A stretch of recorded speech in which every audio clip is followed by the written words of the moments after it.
Okay. Let me know, Steve. Are you ready? Yes. Let's go. Better roll. Here. Here.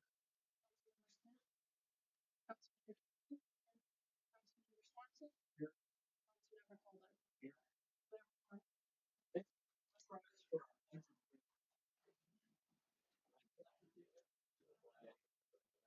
yes. And Steve, what do you get to this?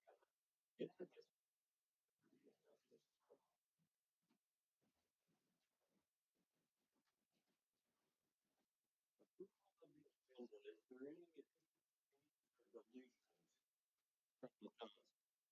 And I have a under old apartment law court project a request to leave that for this meeting.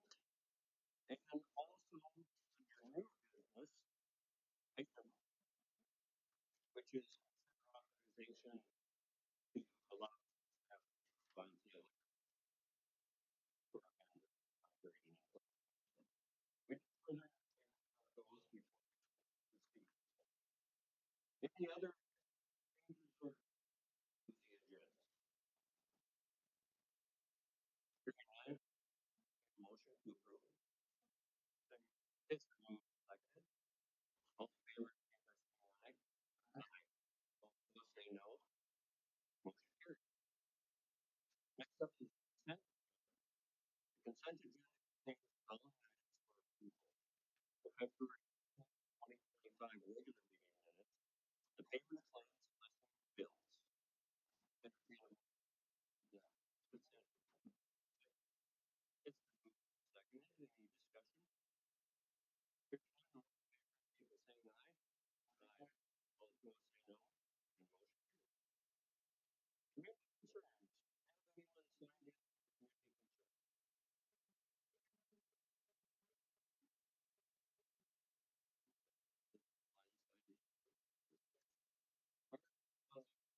Comment, voting plan. Introduce yourself for the record and give us your address. And we have 3 minutes available for community concerns. We cannot act on community concerns at this meeting, but that doesn't mean we can't act on them in the future. And so that's the rules behind community concerns. Well, my name is Glenn Nelson. I own property at 210 Second Street Northwest and also at 111 4th Avenue Southwest. Uh, my Today I'm going to address the water sewage problem or the rates that are presently in place in Pipestone. I thank you for the opportunity, to present this information to each of you on the console. To provide you with additional information on myself, I'm speaking to you of my experience, not a council member, but that as a previous representative chairman of the Utilities Committee within the Retirement Park of Golden Vista Resort, Arizona. The resort park is a city in itself within a city. I volunteered to be first to be on the committee and later was selected to be chairman of the committee. The Utilities Committee had the responsibility, along with a group of volunteers and residents, to provide a liaison board member to guide our research. I'm sorry, to provide utility services, review, research, and recommendations to the board of the park. We had one non-voting liaison board member to guide our research. The Utilities Committee's responsibilities were water, sewage, fire hydrants, electrical distribution, telephone system, which included offices, building owners, lot, electrical, telephone wire distribution, and the internet system, along with the other facility concerns. To understand the governing operation of the park was compared to a small city of 10,000 or 1,074 lots, and the elected five-member board and a president elected by landowners had the governance of our park for all of the ground within its boundaries. The city of Apache Junction governance basically stopped at the boundary of the park. The park had to follow local ordinances, state statutes, and other legalities of other parks, or of other city and state departments. We do have the distribution problems, which included leaks, breaks, repair to water valves, fire hydrant repairs, low water pressure, two pools, and other problems associated with the water distribution system. I wanted to provide you with my experience of being involved with the review of the major system, the responsibility placed on myself and the committee. The responsibility held me in gathering Pipestone water sewage information to provide each of you the resulting concerns about the water rates being placed upon the owners of the property within the city limits. During my conversations with persons associated with the city council and staff, I elected to go further with research and review of information on Pipestone water rates. I have tried to understand what direction the city and the community concerns are, which include infrastructure, income, expenditures, and debt service, and the terms and conditions of bonding and outside financing of major city expenditures. To find funding and to stay within the limits to terms and conditions of public funding is challenging. With this in mind, I proceeded in two different directions. One of reviewing city ordinances, and the second to find the statutes of the state law that the city must observe to establish a proper ordinance. I also reviewed recent consulting firm suggestions. I discovered there was a primary move wasn't to place base fees to cover a majority of income revenues of all owners and residents within the community. Ayler's consultants provided the information and directions to direct the city to place base fees and to place on the residents, whether connected or not, to a water sewage system. No statute was provided in the report. Glenn, can I remind you, 3 minute limit for community concern? You're well over that, so can you write that, please? Well, what I basically came down to is this. The statute that is in question is statute 444075. And it has some subcategories in it. And yes, the city can apply charges to landowners, to all landowners or all people that are connected to the system. But what comes into question is uh, we got uh, a thing on reasonableness and unreasonable charges that are placed in the statute. And I'm figuring with my cost and this type of thing, or charges based on the water fees that are provided to me, those charges are too much. They're way beyond, and they're not reasonable. So that was one of my complaints.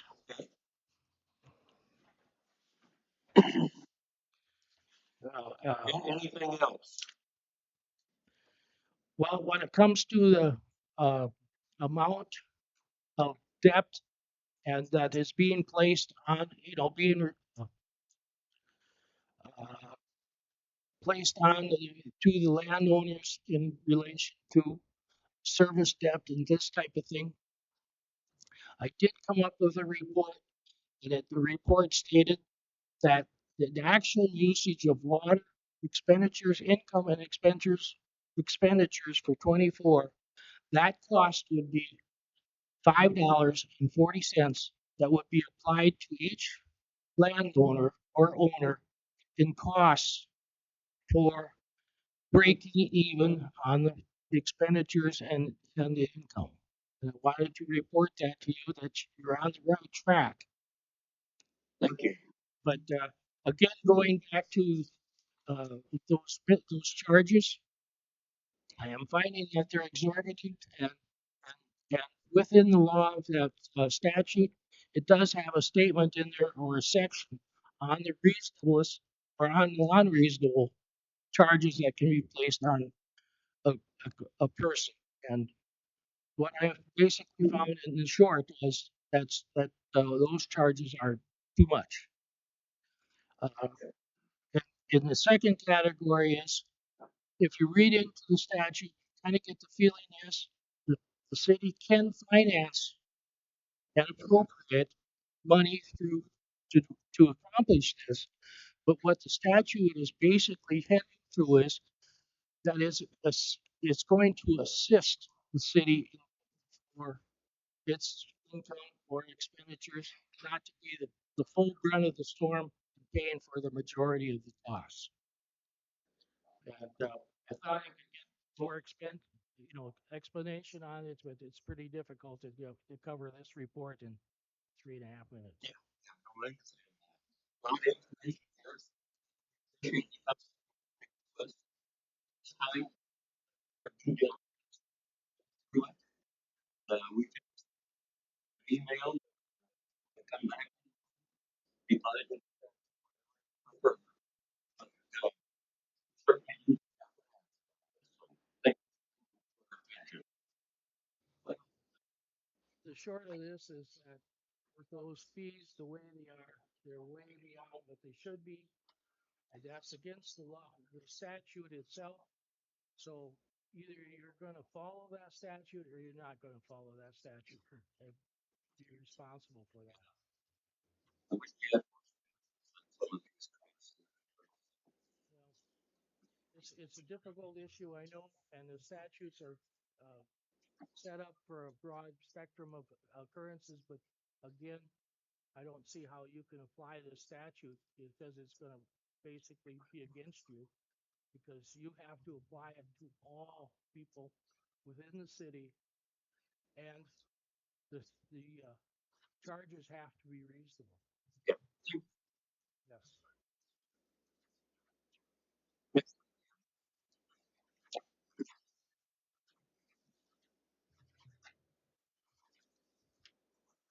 Good evening. My name is Tammy Manderscheid. I'm the Executive Director of the HRA here in Pipestone, where I have served for 19 and a half years.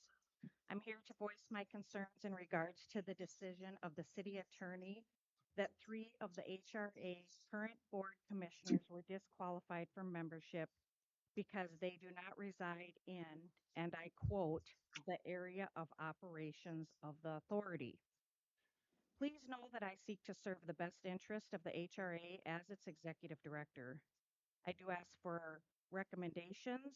I do ask for the city to seek alternative approaches.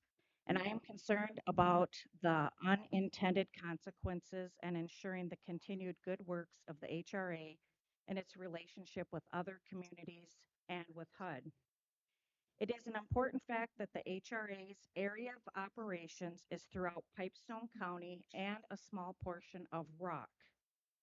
It is not limited to Pipestone city limits. Historically and currently, the HRA contracts with HUD throughout this area. These communities now include Pipestone, Edgerton, Jasper, Island, Holland, Ruthden, Verdi, and Beaver Creek, and they made resolutions which were sent to HUD to give the HRA the opportunity to operate within them. This sudden disqualification action has an unkind note. It still strikes me that for many decades of city council appointments of non Pipestone residents, the HRA board were legal then, but not now. Do these opportunities to object, I'm sorry, do these disqualified board members not have the right to a notice or an opportunity to object or to be heard? We did not have such notice and no opportunity to be heard, so I appreciate this time. I believe we need to clarify on Minnesota Statute 469.003. If the city council believes that these areas of operation is limited to just city limits, what are your recommendations to the outcome of the families that are served outside of that area? Where will they be getting their representation from and sought for by HUD? Also, what objectives are being sought by the city? Is there a political change objection here? The city has always, and unless the law changed, always will have HRA board appointment authority. But in 1995 to the present, the city has decided that both the city and the HRA will serve will be served by the HRA, otherwise operating separately. The HRA actually wants and requests that the board members be reinstated. But it is of the most importance that we have a full functioning board. Therefore, if the city council chooses to continue with their decision and have no re-exam or no reinvestigation and consider no alternatives, then we do have candidates to fill those positions on the HRA board. They're included in the packet that we have provided. If these appointments are unsatisfactory to the city council, we have four others who have expressed interest in serving on the HRA board. This and much more is included in the packets that I have provided to each councilman. I thank you for your time and respectfully consider my recommendations.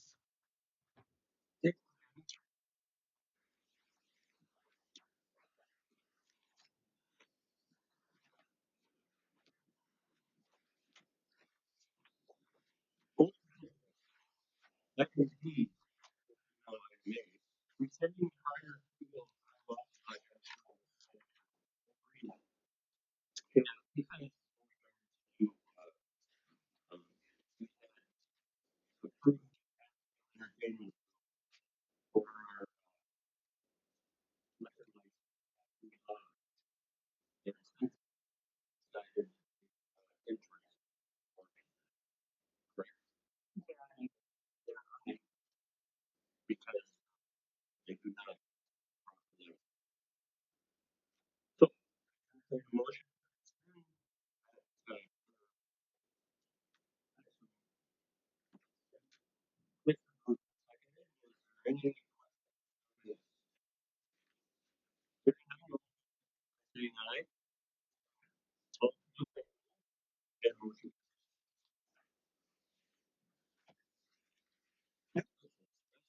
20, 19.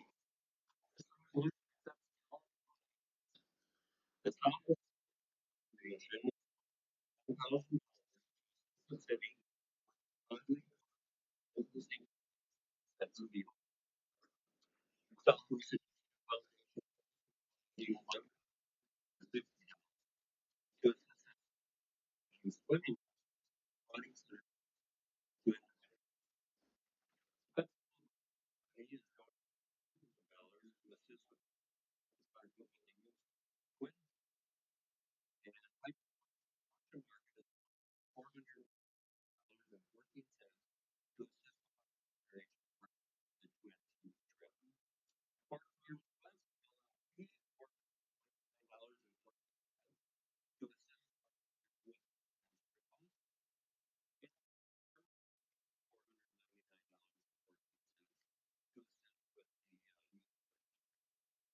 thank you for these businesses that have donated this generous amount. And I know the Twins trip has been very popular,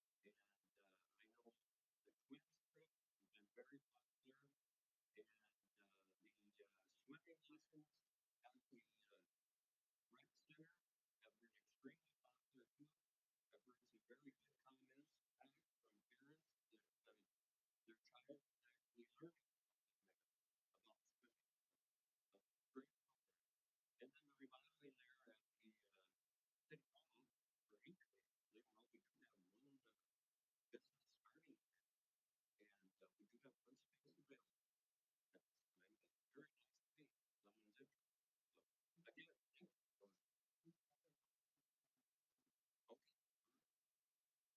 And that's the way the incubator building is supposed to be. So the place you get to start at a reasonable rate and hopefully develop into a good business. So I entertain a motion to accept.